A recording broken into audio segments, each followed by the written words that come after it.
तो last class पे अपन compound interest क्या होता है, सिंपल इंटरेस्ट क्या होता है, ये समझ लिए थे। ठीक है, कंपाउंड इंटरेस्ट, सिंपल इंटरेस्ट का बेसिक बेसिक सवाल जो एक्सरसाइज 14.1 में था वो कंप्लीट कर दिया। बट लास्ट क्लास में अपन कंपाउंड इंटरेस्ट का कोई भी सवाल फॉर्मूला के साथ यूज नहीं किया। आज अपन देखेंगे हर एक फॉर्मूला। ठीक है, बिकॉज ऑब्वियस सा बात है, अगर आपका नंबर ऑफ पीरियड्स इंक्रीज हुआ तो आपको फॉर्मूला चाहिएगा ही चाहिएगा, आप एक एक करके नहीं निकाल सकते। ठीक है, तो देखो, सबसे पहले अपन बात करेंगे अमाउंट का।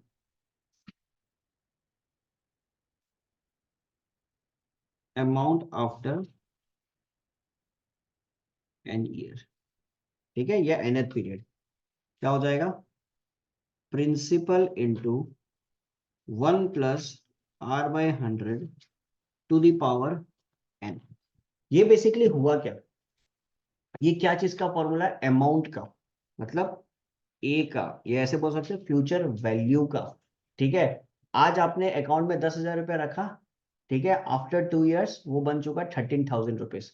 तो 13,000 रुपीज जो आपके अकाउंट में आ चुका है, या 13,000 आपके अकाउंट में जो बन चुका, वही आपका क्या है, अमाउंट। वो आपका इंटरेस्ट नहीं है, वो क्या है, amount after n number of years. ठीक है, अब अमाउंट को अगर प्रिंसिपल से माइनस कर देंगे तो आपके पास क्या आ जाएगा, इंटरेस्ट। आया बात समझ में। तो अगर आपको कंपाउंड इंटरेस्ट निकालना है तो क्या हो जाएगा, जो भी आपका अमाउंट आएगा उसको आप प्रिंसिपल में से माइनस कर दो। ठीक है, हालांकि इसको और प्रॉपर तरीके से अगर मेरे को लिखना है कि डायरेक्ट कंपाउंड इंटरेस्ट से निकालने बोल दे, तो आप क्या कर सकते हो, देखो अमाउंट की जगह लिख दो P1 + r/100 to the power n minus p। इसमें से p को कॉमन ले लो, तो क्या आ जाएगा, 1 + r/100 to the power n minus.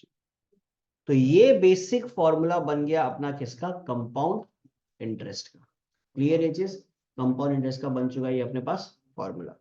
कोई इशू इसके अंदर, क्लियर है यहां तक, चेक कर लो एक बार। अब दूसरा सिनेरियो समझते हैं। जो पहला फॉर्मूला अपन पढ़ा उसमें क्या था कि आपका समझ लो रेट ऑफ इंटरेस्ट 3 साल हो या 4 साल हो, what ever with the number of years given, rate of interest आपका सेम ही चल रहा है। समझ में आ रहा है, रेट ऑफ इंटरेस्ट क्या है, सेम ही चल रहा है, मतलब 5% रेट ऑफ इंटरेस्ट दिया, उसके लिए फॉर्मूला यूज कर लो। अब अगर सोचो कि कुछ ऐसा सिनेरियो आपके लिए क्रिएट कर दे कि एवरी ईयर हम रेट ऑफ इंटरेस्ट को बदल दें। ठीक है, मतलब पहला साल पे 10% का इंटरेस्ट लगा, दूसरा साल पे हमारा लग रहा है 20% का, फिर तीसरा साल पे उसको 15 कर देता है, फिर चौथा साल पे उसको हम 30% कर देता है। इस तरीके से हम क्या कर रहा है, कंजिक्यूटिव ईयर्स में रेट ऑफ इंटरेस्ट को चेंज कर रहा है। अगर आपका कंजिक्यूटिव ईयर या सक्सेसिव ईयर में रेट ऑफ इंटरेस्ट चेंज हो रहा है तो उस केस में आप डायरेक्टली क्या यूज कर सकते हो, देखिए, when the rate of interest for successive fixed period are R1%, R2%, the amount A equal to, ठीक है, P1 + R1/100। ठीक है, एन नहीं होगा सॉरी, ऊपर 1 + R2/100, 1 + R3/100, इस तरीके से ये चलते जाएगा। क्लियर है, ये किसके लिए है, जब सक्सेसिव ईयर्स पे आपको रेट ऑफ इंटरेस्ट दिया हो रही है, चेंज करते रहे। क्लियर ये चीज, कोई दिक्कत। और एक चीज आप मेरे हिसाब से सबको पता होगा कि फॉर द फर्स्ट ईयर, पहला साल के लिए अगर अपन कैलकुलेट करते हैं, सिंपल और कंपाउंड दोनों सेम होता है। For the first year simple interest and the compound interest both are same. ठीक है, यहां तक पहले नोट डाउन कर लो। नेक्स्ट हमारे पास आता है equivalent and nominal rate of interest. ठीक है ना, इक्विवेलेंट को नॉमिनल भी बोल सकते हैं, इफेक्टिव रेट ऑफ इंटरेस्ट। कल लास्ट क्लास में मैंने एक बार इसका जिक्र भी किया था। Effective rate of interest basically क्या होता है कि हिडन इंटरेस्ट चार्ज होता है, ठीक है ना। यहाँ पे एक सिनेरियो से समझते हैं, ठीक है ना। देखो, a person invest rupees 10,000 at 4% per annum compounded quarterly, ठीक है। फाइंड कंपाउंड इंटरेस्ट का कंपाउंड इंटरेस्ट निकालना, ठीक है। 10,000 रुपया इन्वेस्ट किया, 4% पर एनम कंपाउंडेड, हम क्या बोल रहे हैं फिर से समझना है इसको, कंपाउंडेड क्वार्टरली, 4 पार्ट में डिवाइड होने वाला है, मतलब ये बेसिकली एक साल में 4 बार इंटरेस्ट देने वाला है, ठीक है। कल भी ये बताया था कि अगर आपके पास रेट ऑफ इंटरेस्ट रहे और जहां पे कंपाउंडेड क्वार्टरली हो जाएगा तो डिवाइड किससे करेंगे, 4 से, और ईयर को मल्टीप्लाई किससे करेंगे, 4 से। एक ही साल का बात कर रहा है ना, एक ही साल का पेमेंट का बात कर रहा है, तो एन का वैल्यू बेसिकली कितना हो जाएगा, 1 into 4 which will be 4, because एक साल को 4 पार्ट में डिवाइड किया ना, तो पीरियड्स कितना हो गया टोटल 4, और आपका जो रेट ऑफ इंटरेस्ट है वो क्या हो जाएगा, 4 / 4, इट विल बी 1%, ठीक है। अब इसका कैसे निकालते हैं अपन, amount is equal to principal की जगह क्या पुट करेंगे, 10,000, 1 + 1/100 टू द पावर 4, ठीक है। तो कितना हो जाएगा, 10,000, ये हो जाएगा 101 divided by 4, sorry 101 divided by 100 to the power 4।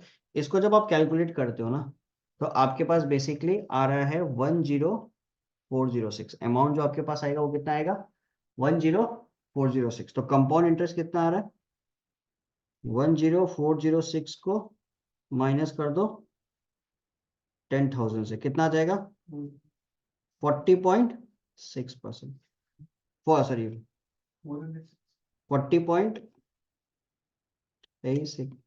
406, ठीक है। Total compound interest as a money कितना आ रहा है, 406। अब इसको एज ए परसेंटेज में कैलकुलेट करें, है तो कंपाउंड इंटरेस्ट की, इसको एज ए परसेंटेज में कैलकुलेट करें तो डिवाइड कर दो 100 से, कितना आ रहा है आपके पास, 4 पॉइंट, तो बेसिकली 4.06%, बेसिकली क्या हो रहा है, 4.06% ये बन चुका है क्या आपका कंपाउंडेड एनुअली। लग कितना रहा था, बोलने में क्या बोल रहे थे हम लोग कि हमारे का इंटरेस्ट कितना लग रहा है, 4%, बट जब आप एक्चुअल में कैलकुलेट करते हो लग कितना रहा है, 4.06, क्लियर है। तो 4% जो लग रहा था उसको बोलते हैं नॉमिनल, क्या बोलते हैं उसको, नॉमिनल। और जो 4.06% अभी निकला है उसको क्या बोलते हैं, इफेक्टिव, क्या बोलते हैं उसको, इफेक्टिव। बोलने में क्या बोलते हैं, 4%, लेकिन ये 4% डिवाइड हुआ है, 4% डिवाइड हुआ है, कंपाउंडेड वाज क्वार्टरली, क्लियर ये चीज। बट एक्चुअल में हमारे पास कितना निकल के आ रहा है, 4.06%। हम कल भी बोला था, जब आप अपना टाइम पीरियड को कम करते जाओगे आपका जो इंटरेस्ट है वो थोड़ा थोड़ा करके बढ़ते जाएगा। ऐसा नहीं है कि 4 का कोई 5 बन जाएगा, ऐसा नहीं बनेगा, 4 से हल्का सा ऊपर हो जाएगा, हल्का सा इंक्रीज हो जाएगा। बट जो हल्का सा इंक्रीज होता है ना उसी पे पैसे कमाने वाले कमा लेते हैं, बिकॉज जहां पे करोड़ों का ट्रांजेक्शन हो रहा है वहां पे 0.01%, 0.001% भी बहुत अमाउंट होता है। क्लियर ये चीज, आया बात समझ में। तो ये जो 4.06% अपना निकल रहा है इसी को क्या बोलते हैं, इफेक्टिव रेट ऑफ रिटर्न, ठीक है। अब इसके लिए आपके पास डायरेक्ट एक फॉर्मूला इतना माथापच्ची करने का जरूरत नहीं है, because effective rate of return जब निकालते हो ये आप सिंगल पीरियड पे निकालते हो, मतलब एक 1 ईयर का रिटर्न ही निकालते हो, ये हमेशा 1 ईयर के बेसिस पे ही निकलेगा, बिकॉज इस पे जो क्वेश्चन आएगा ना वो आपका हमेशा ऐसा रहेगा, compounded quarterly, compounded monthly, compounded annually, sorry compounded semi annually, उसी पे क्वेश्चन रहेगा। वहां पे आप बैठ के ये मत ढूंढते रहना कि भैया नंबर ऑफ ईयर्स तो दिया ही नहीं, वो एक साल को कन्वर्ट कर रहा होता है। कंपाउंडेड सेमी एनुअली बोल दिया तो 1 into क्या हो जाएगा, 2, कंपाउंडेड क्वार्टरली बोल दिया तो क्या हो जाएगा, 1 into 4, मंथली बोल दिया तो क्या हो जाएगा, 1 into 12। सिमिलरली आप किस चीज को डिवाइड करते जाओ, रेट ऑफ इंटरेस्ट को भी, क्लियर ये चीज। तो इसके लिए आपके पास डायरेक्ट फॉर्मूला होता है,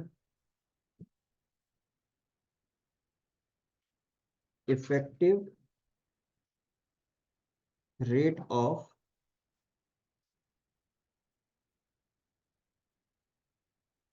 1+r/100 to the power n-1।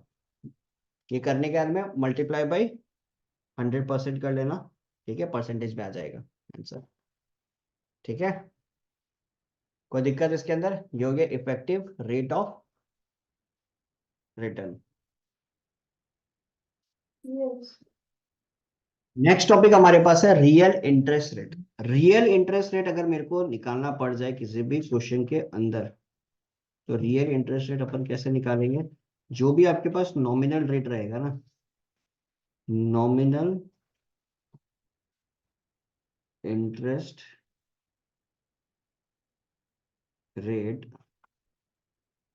में से माइनस कर दो इन्फ्लेशन। इन्फ्लेशन मतलब महंगाई, ठीक है। तो आपके पास आ जाएगा क्या? Nominal, sorry, real interest rate. ठीक है, ये नॉर्मली क्या होता है कि क्वेश्चन जो दिया हुआ रहता है उसमें डायरेक्टली इंटरेस्ट रेट दिया हुआ रहता है, बट कभी कभी क्या घुमाने के लिए क्या कर देगा कि है ना, ये कोई सिचुएशन है जहां पे बोल दिया कि नॉमिनल इंटरेस्ट रेट दिया हुआ है आपका 7%, और साथ साथ में ये भी बोल दिया कि इन्फ्लेशन इज 4%। तो वहां पे क्या हुआ कि इन्फ्लेशन को लोग भूल जाते हैं, सीधा वो जो नॉमिनल रेट ऑफ इंटरेस्ट उसी को कंसिडर कर लेते हैं। ठीक है, तो ऐसा नहीं करना। जब भी आपके पास ऐसा सिचुएशन रहेगा पहले रियल इंटरेस्ट निकाल लेना। रियल इंटरेस्ट कैसे निकलेगा? जो भी नॉमिनल दिया हुआ रहेगा उससे इन्फ्लेशन को माइनस कर देना, बिकॉज जो हमारे पास रियल इंटरेस्ट रेट होता है ना, उसके उसमें क्या होता है कि इन्फ्लेशन जुड़ा हुआ होता है। समझ में आ रहा है? उसमें बेसिकली होता है क्या है, इन्फ्लेशन को हम लोग ऐड करके रखते हैं, बट कभी कभी क्या होता है कि इन्फ्लेशन को अगर हटा दिया जाता है या अलग कर दिया जाता है तो ऐसा सिचुएशन क्रिएट हो जाता है। ठीक है, नेक्स्ट टॉपिक हमारे पास है प्रेजेंट वैल्यू और प्रेजेंट वर्थ। प्रेजेंट वैल्यू और प्रेजेंट वर्थ, ये आप कैसे निकालोगे? देखो इजी है। प्रेजेंट वैल्यू जब हम ये शब्द यूज करता है उससे क्या समझ में आता है? आज का, टुडेज मनी, आज के बारे में बात हो रहा है। ठीक है, कल के बारे में बात करेगा उसको बोलेगा फ्यूचर। दो चीजें, एक प्रेजेंट वैल्यू होता है और एक फ्यूचर वैल्यू होता है। झमेला कुछ नहीं है, जो फॉर्मूला तुम अभी तक पढ़ते हुए आया ना वही फॉर्मूला का तुमको यूज करना है। देखो इस तरीके से तुम फॉर्मूला का जो याद करना, ऐसे कर सकते हो, future value is equal to present value 1+r/100 to the power n। जो अमाउंट का फॉर्मूला था ना वही है। बेसिकली हो क्या रहा है, तुम आज बैंक में 10,000 रुपया रखा, तो वो तुम्हारे लिए क्या है? Present value. समझ में आज तुम रखा ना, तो वो तुम्हारे लिए क्या है? Present value. उस 10,000 पे लग रहा है 10% का इंटरेस्ट, 3 साल बाद में तुम पैसा निकाल लो। ठीक है, 3 साल बाद में जब तुम पैसा निकाल रहे हो वो वैल्यू कौन सा तुम्हारे लिए? Future value. आया बात समझ में? अब इसी से तुमको अगर प्रेजेंट वैल्यू निकालने बोल दे तो क्या करोगे? Divide future value divided by, देखो सिंपल सा भाषा में हम लोग कहते हैं फाइनेंशियल मैथमेटिक्स में, जब आपको आगे जाना है मल्टीप्लाई करते चलो, जब आपको पीछे आना है तब आप डिवाइड करते चलो। आया बात समझ में? आपको आगे बढ़ते जाना ना, मल्टीप्लाई करते रहो चीजों को, जितना rate of interest number multiply करते, बिकॉज यहाँ अल्टीमेटली क्या हो रहा है? मल्टीप्लाई हो रहा है ना। पीछे अगर आना है, मतलब हम सोच लिया कि हमको फ्यूचर में एक्यूमुलेट करना है 3 लाख रुपया, उसके हिसाब से हमारा आज का प्रेजेंट वर्थ क्या होना पड़ेगा। तो पीछे आप आ रहे हो ना, कैलकुलेशन बैक चल रहा है, तो बैक जब कैलकुलेशन चल रहा है वहां पे डिवीजन करते जाओ। क्लियर है? ये और अच्छे से सीखोगे जब आपका नेक्स्ट टॉपिक शुरू होगा, एनविटी। एनविटी जब शुरू होगा उसमें आप प्रेजेंट वैल्यू फ्यूचर वैल्यू का हर एक सिनेरियो को समझोगे। ठीक है, तो अभी के लिए एक बार इतना देखो। नेक्स्ट एक और फॉर्मूला लिखाता हूँ, इसको भी पढ़ा के अभी मजा नहीं आएगा, इसमें भी जब एनविटी शुरू होगा तब और मजा आएगा। ठीक है, एक बार के लिए फॉर्मूला लिख लो, बिकॉज एक आध क्वेश्चन इस पे मिल जाएगा।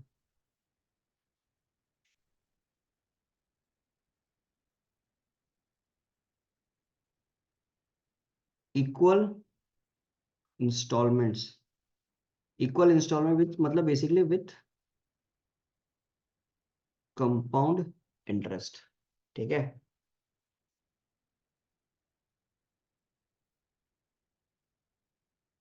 समझ लो, लोन अमाउंट को कैलकुलेट करना है। ठीक है, लोन अमाउंट आपको कोई कैलकुलेट करना है। वो कैसे कैलकुलेट करोगे, जो भी आपका इंस्टॉलमेंट है, ठीक है, 3 लाख रुपए का समझ लो लोन लिया, ठीक है, या 3 लाख रुपए, यहाँ पे इस तरीके से सोचो, 3 लाख रुपए का आपको लोन लेना है, ऐसे सोचो, ठीक है, उल्टा मत सोचो, सीधा सीधा सोचो, 3 लाख रुपए का आपको लोन लेना है, ठीक है। और उसमें समझ लो आपका हिम्मत ये है कि भैया आप महीना का उस लोन को चुकाने के लिए महीना का आप आराम से 6,000 रुपया दे सकते हैं, उसी को बोलते हैं क्या, इक्वल इंस्टॉलमेंट। वो जो 6,000 रुपया है उसके अंदर थोड़ा सा प्रिंसिपल भी है और थोड़ा सा इंटरेस्ट भी है। क्लियर है? जब प्रिंसिपल और इंटरेस्ट एक साथ जुड़ जाता है ना, उसको हम लोग बोलते हैं इंस्टॉलमेंट या ईएमआई। क्या बोलते हैं? इंस्टॉलमेंट या ईएमआई, मतलब इक्वेटेड मंथली इंस्टॉलमेंट, जहाँ पे प्रिंसिपल भी जुड़ा हुआ होता है और इंस्टॉलमेंट भी जुड़ा होता है। ये पूरा का पूरा एक बहुत सुंदर सा चैप्टर है आप लोग का क्लास 12 के अंदर। चैप्टर का नाम ही ईएमआई है, जहाँ पे मैं आपको रिड्यूसिंग मेथड सब सिखाऊंगा, ठीक है ना। बट अभी के लिए आप ये सोचो कि 6,000 रुपया करके आपको देना है, और वही आपको क्या है, एवरी मंथ देना है, और उस पर आपको एक रेट ऑफ इंटरेस्ट लगते जाएगा, तो आपका टोटल अमाउंट कितना बन के आएगा। क्लियर है? तो इसमें देखो, पी से मल्टीप्लाई करो, ठीक है, पी यहाँ पे प्रिंसिपल नहीं है, पी यहाँ पे है इंस्टॉलमेंट, पी यहाँ पे क्या है, इंस्टॉलमेंट, ठीक है। 100 डिवाइडेड बाय प्लस,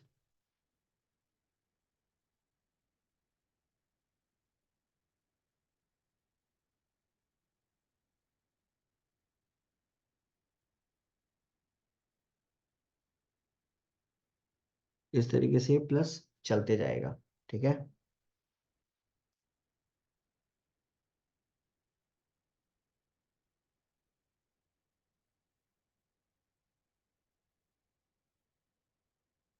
कुछ कनेक्ट कर पा रहा ऊपर वाला फॉर्मूला से? ऊपर वाला फॉर्मूला से कुछ कनेक्ट कर पा रहा? कनेक्ट कर रहा है ऊपर वाला फॉर्मूला से, देखो कैसे। ऊपर वाला पे हम फ्यूचर वैल्यू लिखा है ना, ऊपर वाले से हम फ्यूचर वैल्यू लिखा है, उसको हम इंस्टॉलमेंट कर देते हैं, चलो, कि आप इतना इतना अमाउंट दे रहे हो, 6,000 रुपये करके दोगे, ठीक है। और एन का वैल्यू हम ले लेते हैं 1, ठीक है, 1 + R/100, ठीक है। तो बेसिकली क्या हो जाएगा, P 100 + R/100, P ऊपर 100 डिवाइडेड बाय 100 + R। क्लियर ये चीज? ये जो सिनेरियो बनता है ना, ये होता है फर्स्ट पीरियड के लिए। फर्स्ट बेसिकली, फर्स्ट जब भी हम लोग सीक्वेंस ऑफ पेमेंट्स जब कर रहे होते हैं ना, फर्स्ट पीरियड को हम लोग बोलते हैं जीरोथ पीरियड। क्या बोलते हैं इसको?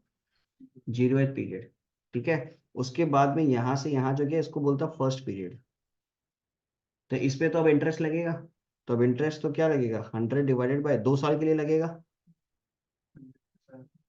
फिर अगेन आगे बढ़ जाओ, 100 डिवाइडेड बाय 100 + R क्यूब, फिर आगे बढ़ते जाओ, इस तरीके से आपका लगते जाएगा। क्लियर ये चीज? मैं बोल रहा हूँ ना, ये जस्ट इस चीज को यहाँ पे एडअप नहीं करना था, इस चीज को एडअप करना था नेक्स्ट चैप्टर के अंदर, और अच्छे से समझ पाते जब आपके पास पूरा एनविटी का ज्ञान आपके पास होता, ठीक है। बट स्टिल एक बार के लिए आप रख के रखो, कोई बात नहीं है, एक एक्सरसाइज के अंदर उसी में बढ़ने वाले, ठीक है। 13.2 का पहला क्वेश्चन हमारे पास क्या है, रोशन borrowed ₹5120 at 12.1/2% interest per annum, compound interest per annum. At the end of 3 years, the money was repaid along with the interest. Calculate the amount of interest paid. आपको प्रिंसिपल कितना दिया हुआ है, ₹5120। रेट ऑफ इंटरेस्ट कितना दिया हुआ है, 12 1/2%, तो कितना हो जाएगा, 25/2%, ठीक है। और एन का वैल्यू कितना हो गया, 3। तो अमाउंट कितना हो जाएगा, P 1 + R/100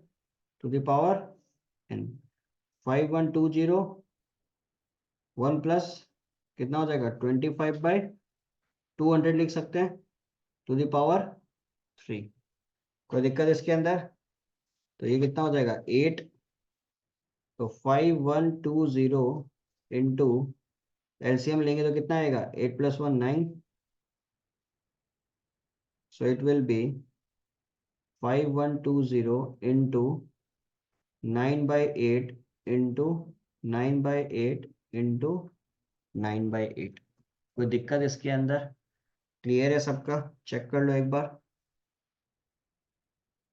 2 से काटेंगे 4 टाइम्स, 2 से काटेंगे 25 6 हो गया, ठीक है। फिर उसके बाद में 42560, 2560 4 से आराम से डिविजिबल है, कितना हो जाएगा 640, 8 8 जा 64, 10 times, so it will be 9 9 जा 81, 81 इंटू 9, 729, 7290 आ रहा है। तो ये आ गया मेरे पास क्या, amount, amount after n number of years. आपको क्या निकालना है, इंटरेस्ट। तो कितना हो जाएगा, 7290 में से माइनस कर दो 5120 को, 7290 माइनस 5120 कितना आ जाएगा आपके पास, 2170। So this will be the required answer. कोई इशू इसके अंदर? इजी क्वेश्चन, एकदम क्लियर है सबका। Next question number 2, calculate the compound interest and amount for rupees 1600 for 1 year at 10% compounded half yearly। आपको प्रिंसिपल कितना दिया हुआ है, 1600, नंबर ऑफ ईयर 1 दिया हुआ है बट कंपाउंडेड हाफ ईयरली है, तो कितना हो जाएगा 2, रेट ऑफ इंटरेस्ट 10% दिया हुआ है तो आधा हो जाएगा, इट विल बी 5%। तो अमाउंट निकाल लो, कितना हो जाएगा P1 plus R/100 to the power n। P का वैल्यू कितना है 1600, 1 plus 5/100 to the power n का वैल्यू 2। कोई दिक्कत इसके अंदर? इसको थोड़ा कट कर दो, 20 1600, ये कितना हो जाएगा 21/20 इंटू 21/20, 0 0 कट, 2 2 जा 4, 4 टाइम्स, तो कितना हो जाएगा 21 इंटू 21, कितना आ रहा है 1764। तो इंटरेस्ट कितना आ जाएगा 1764 में से 1600 को माइनस कर दो, इट विल बी 164। इजी सवाल एकदम, ये सब तो बच्चा वाला सवाल दे दिया। कोई दिक्कत इसके अंदर? क्लियर ये चीज? चलेगा सबका? ठीक है। तीसरा सवाल,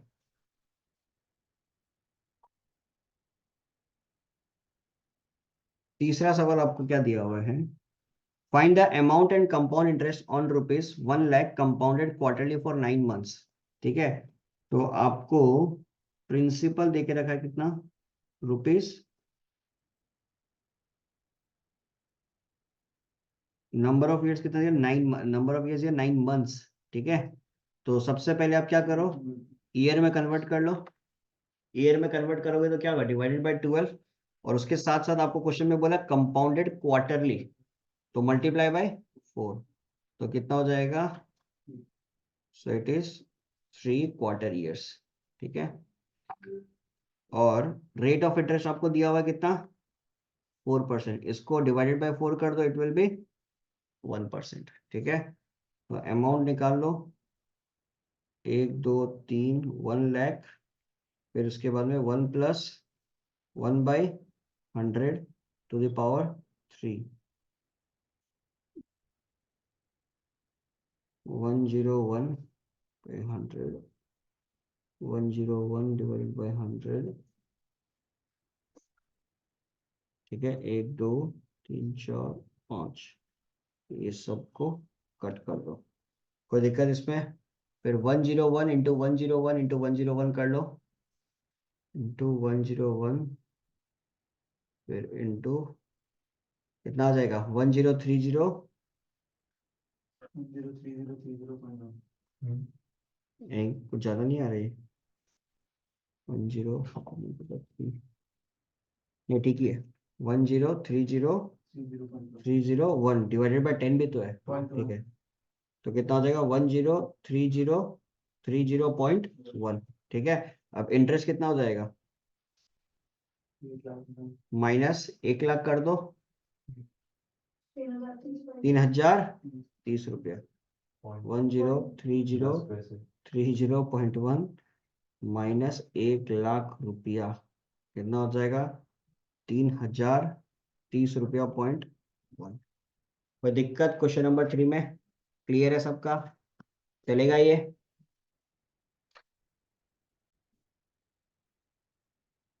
next number 4, find the difference between CI and SI on sum of rupees 4,800 for 2 years at 5% per annum payable yearly। ये तो बहुत आसान क्वेश्चन है। सिंपल इंटरेस्ट क्या हो जाएगा आपके लिए? 4,800, सीधा मैं लिख रहा हूँ, principal into rate into number of years, कितना दिया? 2 डिवाइडेड बाय 100। तो सिंपल इंटरेस्ट आपके लिए कितना आ रहा है? ₹480। क्लियर? अब इसी पे अगर मेरे को कंपाउंड इंटरेस्ट निकालना पड़े तो क्या हो जाएगा? P1 plus R/100 to the power n minus 1। ठीक है, तो प्रिंसिपल कितना है आपके पास? 4,800। 1 प्लस रेट ऑफ इंटरेस्ट कितना है? 5% divided by 100 to the power n कितना है? 2 years माइनस 1। क्लियर? तो 4,800, ये भी 20 टाइम्स 20 प्लस 1, 21/20 का होल स्क्वायर माइनस 1। तो 21 का स्क्वायर कितना होता है? 441। तो 441 डिवाइडेड बाय 400 माइनस 1। तो बेसिकली कितना हो जाएगा? 441 माइनस 400 करेगा 41 आ जाएगा। तो 4800 इंटू, फिर ये कितना टाइम जाएगा? 16 टाइम्स। तो 16 इंटू 41, 16 इंटू 41 कितना आ जाएगा मेरे पास? It will be 656। ठीक है, वही 4,800 पे सिंपल इंटरेस्ट पे हमारे पास आ रहा है कितना? 480 रुपीज। और कंपाउंड इंटरेस्ट पे मेरे पास कितना आ रहा है? 656 रुपीज। एक मिनट, ज्यादा नहीं आ रहा है? 12 होगा वो, 4800 से 4 को डिवाइड करेगा, 12 ओ होगा। Sorry sorry sorry sorry sorry sorry sorry sorry, वही तो कुछ कुछ ज्यादा आ गया। 12 इंटू 41, 492, सॉरी। हाँ, ठीक है, तो अब डिफरेंस कितना हो जाएगा? 12 रुपया का डिफरेंस हमारे पास आ गया। 492 minus 480, it will be rupees. चलेगा? कोई दिक्कत नहीं क्वेश्चन नंबर 4 पे? क्लियर है सबका? नोट डाउन कर लो।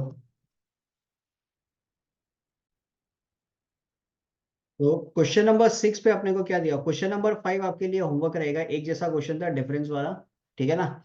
वो आपके लिए होमवर्क रहेगा, बस उसमें एक ही चीज दिया, सेमी एनुअली। तो सेमी एनुअली के लिए आपको पता है रेट ऑफ इंटरेस्ट डिवाइड कर दो और नंबर ऑफ ईयर्स को मल्टीप्लाई कर दो, ठीक है, हो जाएगा। तो नेक्स्ट अब आ जाओ क्वेश्चन नंबर 6 पे। क्वेश्चन नंबर 6 आपको क्या दिया हुआ है? A man deposit rupees 5,000 in the state bank savings account, allowing simple interest at 4.1/2% per year. At the end of first year, he transfer the entire amount to a fixed deposit account for 2 years at 7% per annum compounded annually. Find the total amount of money in the name of the depositor at the end of third year nearest to rupees। देखो, 5,000 रुपया पहले वो एक bank में डालता है। 5,000 रुपया पहले वो एक बैंक में डालता है जिसका नाम है SBI। ठीक है, SBI पे 5,000 रुपया जब डाल रहा है, उसको क्या मिल रहा है एक साल के लिए? सिंपल इंटरेस्ट कितना? 4.1/2% करके। क्लियर ये चीज? ठीक है, फिर इंटरेस्ट के साथ जो पैसा रहेगा वो पूरा का पूरा पैसा वो क्या करता है? दूसरे अकाउंट में ट्रांसफर कर देता है। ठीक है, दूसरे अकाउंट में 2 साल के लिए बेसिकली वो ट्रांसफर करता है, जहां पे उसको क्या मिल रहा होता है? 7% कंपाउंडेड एनुअली। तो ये होने के बाद में तीसरा साल में उसके पास कितना पैसा हो रहा है वो बेसिकली अपने को बताना है। तो जो पहला साल पे जो SBI का लिखा है सिंपल इंटरेस्ट, वो सिंपल इंटरेस्ट निकालो या कंपाउंड इंटरेस्ट निकालो, पहला साल में वैसे भी सेम ही रहने वाला था। ठीक है, तो निकाल लो इंटरेस्ट फॉर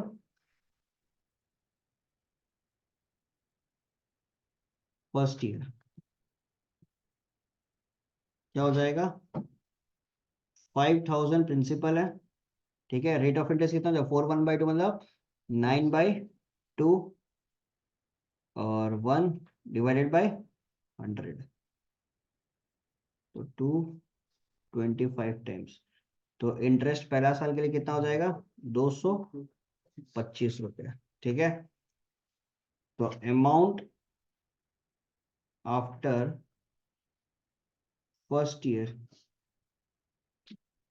कितना हो जाएगा? 5,000 पे 225 ऐड कर दो तो कितना हो जाएगा? 5225। क्लियर? नेक्स्ट, अब लगेगा इस पे कंपाउंड इंटरेस्ट। तो अमाउंट आफ्टर 2 years कितना हो जाएगा? 5225 into 1 plus rate of interest आपको कितना दिया हुआ है? 7%, divided by two the power क्या हो जाएगा? 2। Very good. 5225 107 by 100 into by 100। ठीक है, तो आपके पास इनको कैलकुलेट करने पे क्या आएगा? 700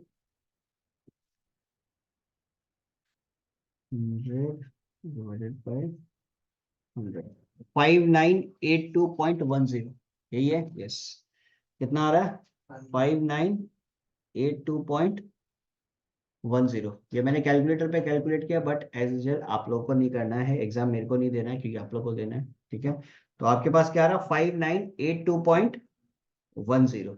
ठीक है, बट एक चीज और लिखा है, नियरेस्ट टू रूपी लिखा है, तो आप एक काम करो, इसको अप्रोक्सीमेटेड लिख दो, ₹5982। 3 साल के बाद में बेसिकली इस इंसान के अकाउंट में 5982 रुपीज हो जाएगा। ठीक है, कोई दिक्कत? क्लियर है सबका?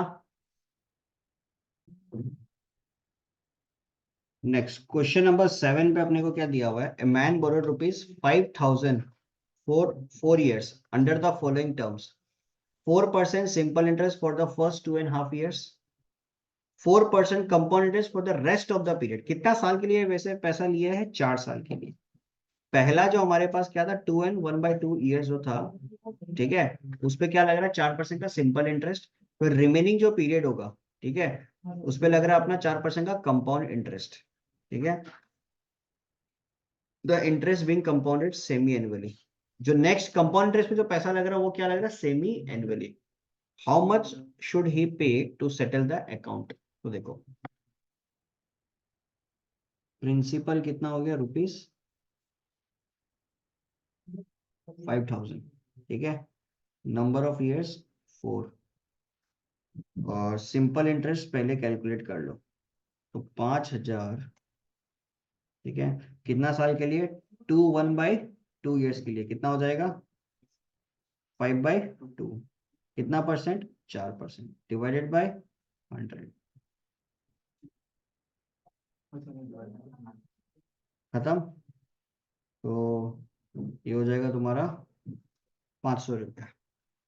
ठीक है, फिर उसके बाद में 4% compound interest for the rest of the period on the amount due after 1/2 years। ठीक है, तो टोटल अमाउंट अभी आपके लिए कितना हो गया? टोटल अमाउंट अभी तक 2.5 साल का कितना हो गया? 5,000 प्लस 500। अब ये 5,500 रुपया ये लगा देगा कंपाउंड इंटरेस्ट पे। ठीक है, फॉर 1/2 years, बिकॉज टोटल तो 4 साल का खेला था। ठीक है, जिसमें 2.5 साल जा चुका है, बचा कितना? 1.5 years। ठीक है, तो अब नंबर ऑफ ईयर्स पहले आप कैलकुलेट कर लो। देखो साइड में 3/2 अब बचा हुआ है, लेकिन 3/2 पे क्या लगने वाला? सेमी एनुअली, तो मल्टीप्लाई बाय आप कर दो 2। तो बेसिकली क्या हो गया? 3.5 year। ठीक है, फिर उसके बाद में रेट ऑफ इंटरेस्ट कितना लग रहा था अपना? रेट ऑफ इंटरेस्ट कितना लग रहा है? 4%, लेकिन अब क्या होगा? 2%। ठीक है, तो अब आप निकाल लो अमाउंट, पहले निकाल लो अमाउंट कितना हो जाएगा? 5,500 1 प्लस 2/100 पावर 3। ठीक है, तो कितना हो जाएगा? इंटू 51/50, 51/50, 50, एक एक खत्म, एक एक खत्म, 5 11 टाइम्स। तो अब इसको बेसिकली अपने को कैलकुलेट करना, 51 into 251 into 11 divided by 50 divided by 5।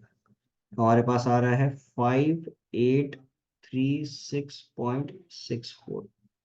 Clear HS, percentage लिख दिया सॉरी। हमारे पास आ रहा है 5836.64 अमाउंट आफ्टर 3 years। कोई दिक्कत इसके अंदर? यही निकालना था अपने को। This was the final amount after 3 years। ठीक है, so this is what question number 7। Next question number 8 देखते हैं।